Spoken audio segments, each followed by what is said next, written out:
ताई, तुमची गवळण ऐकून मन प्रसन्न झालं बघा. पण आता जेवणाची वेळ होईल बघा.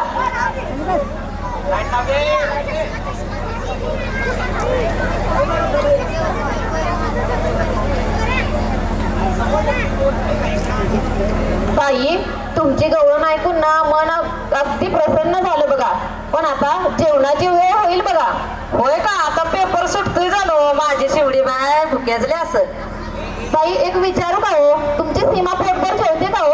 आव पोटभर असेल तसलं चटणी भाकरी खाती बघा आमची पुरगी. आमच्या मनूला ना डब्यामध्ये काहीही द्या, पोटभर जेवतच नाही.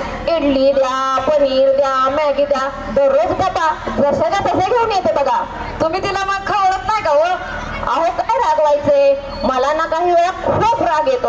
आपण त्यांच्यासाठी एवढं बनवायचं आणि त्यांनी नाही खायचं. काय करायचं हो? कोरिओग्राफर चैतन्य अव असंच आहे. जिथं दात आहेत तिथं चण नाहीत आणि जिथं चण आहेत तिथं दात नाहीत.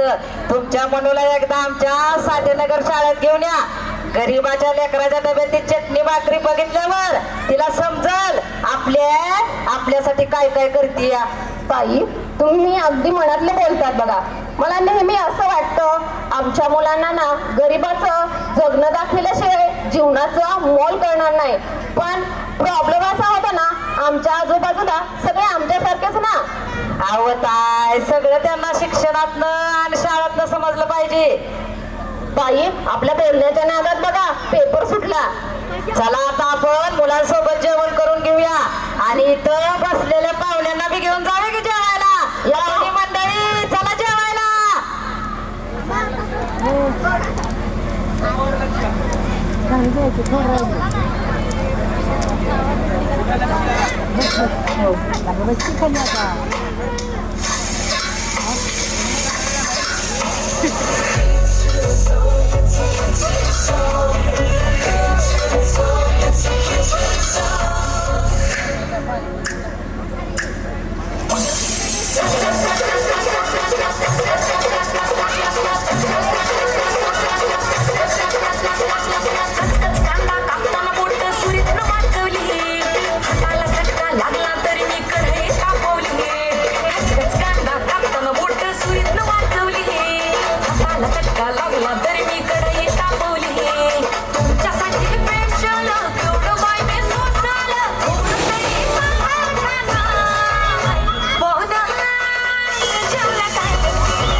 जेवला काय?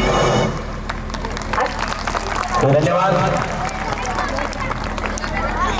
आता जे